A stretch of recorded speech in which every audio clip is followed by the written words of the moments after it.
Evening all. Getting this in pretty last minute tonight because I've been caught up in Hades. And it's still really good. I think I'm close to finishing most of the story. Um, but I'm surprised that I think it was 2 days ago I saw the ending, and I'm still seeing plenty of stuff. And that was with it taking, like, I believe escape attempt number 53 was the first one I succeeded on. So consider the fact that, I saw a lot of stuff before I even had my first escape. And, well, I got to 10 pretty quickly after that. Um, because it really is like, it's like once you nail him once, things really start falling into place. Um,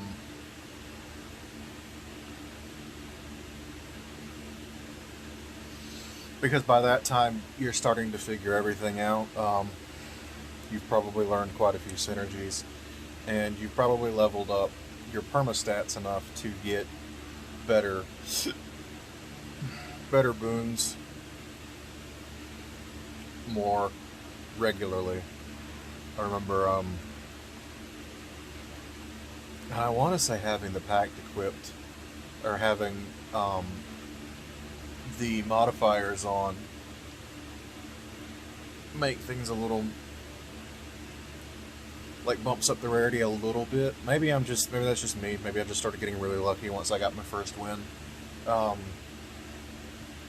or maybe I didn't notice how lucky I got the one I won on, and that was why I started winning. I don't know. But it's still really good. I'm still seeing some story stuff. Sorry about the shaking. I was getting my cup. Um, and it's still really enjoyable. Did about an hour of Elite Dangerous today. I've still, I think I mentioned this, but I accepted one of those really long distance contracts, the kind of stuff that was like, you know, 2 days to 4 days to a week to actually complete if I was playing it um, obsessively. And so I'm trying to get in, at least 100 jumps a day, something like that. Or right now I'm getting closer to the center, so um, neutron stars and stuff are showing up more often, and you can overcharge your hyperdrive with that and get like 5 times the distance out of it. So I'm making those my waypoints, but they're still fairly far in between. Um,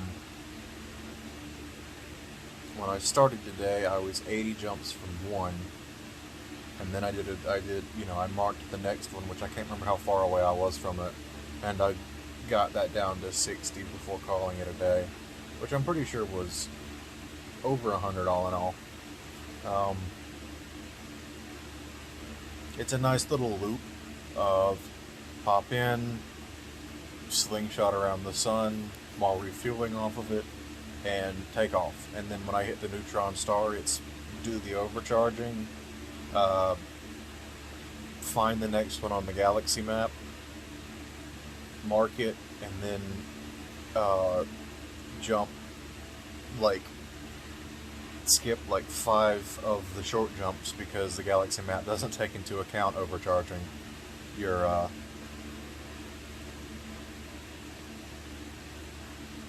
hyperdrive. So it's fun.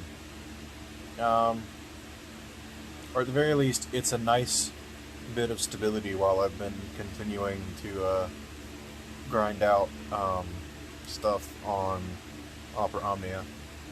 They've got a big campaign going on right now for the third anniversary of the global release, and I've been playing kinda since day one, if not day one, not long after it.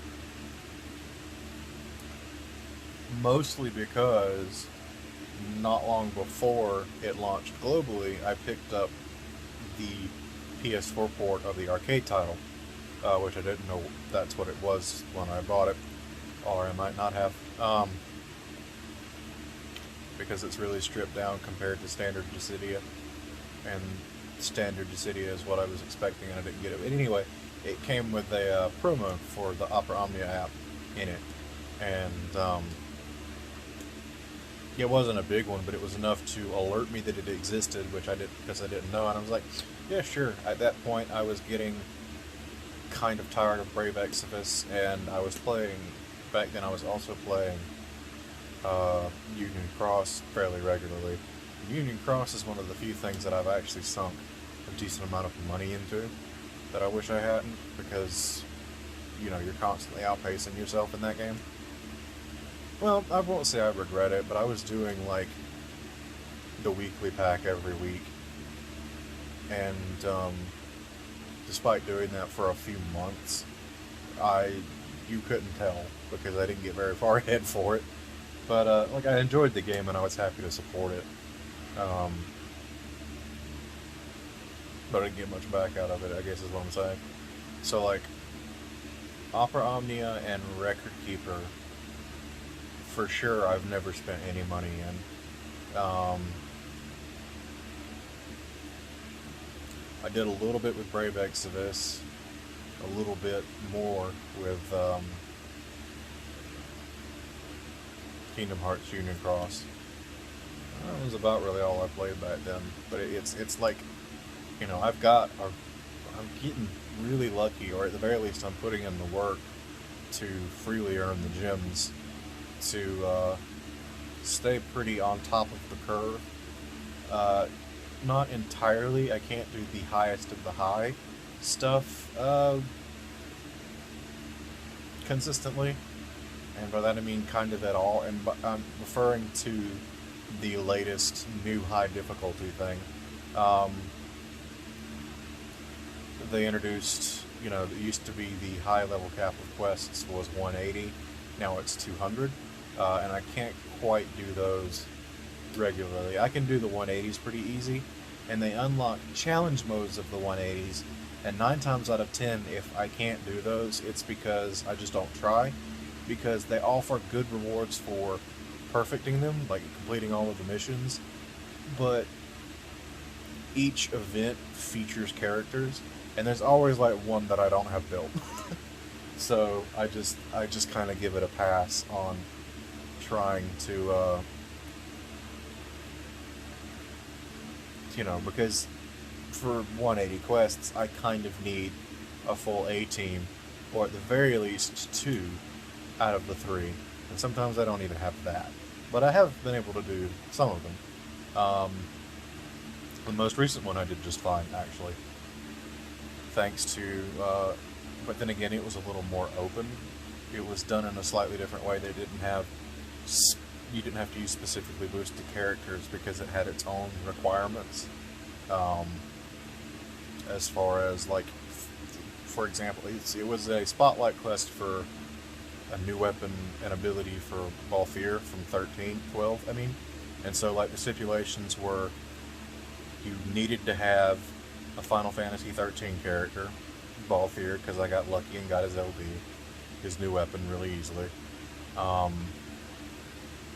And just by doing that, I also filled the 2 must requirements, which was gun-type weapon, and characters are split into 6 categories. Just kind of arbitrarily, there's 6 categories of characters have normal level and crystal level, and crystal level is used to give extra buffs and unlock the level caps. So they're divided into 6 different crystal colors. It's like red, white, black, yellow, green, blue, and so Balthier's orange. So it was like 1 Final Fantasy 12 character, 1 orange character, and 1 character using a gun, or in like the hard mode, 2 orange characters.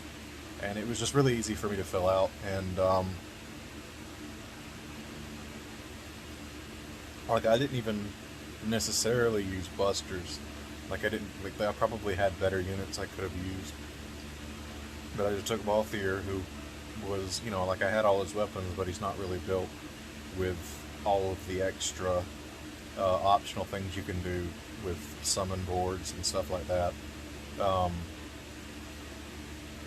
uh, Kirin, which is just a generic Clavet from Final Fantasy Crystal Chronicles, and I just like him.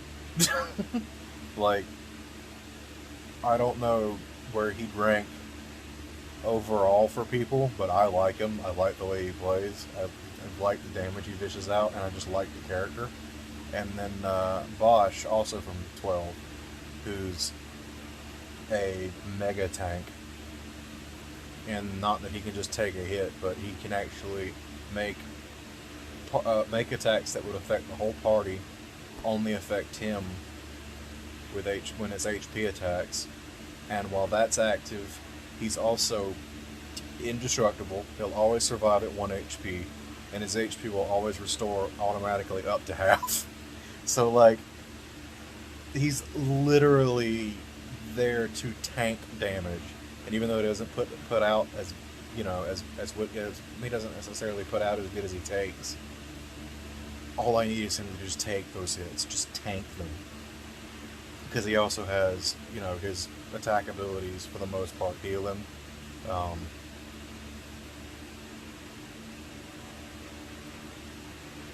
but like one of the reasons you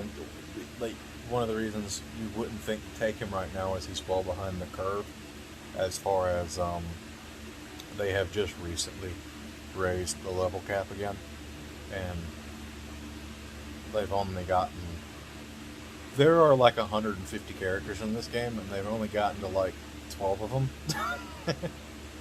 More like 20, but like, so like he's not one of them. And that's why I probably wouldn't be able to go up and do a 200 level quest with him. Anyway, that's enough going on about that.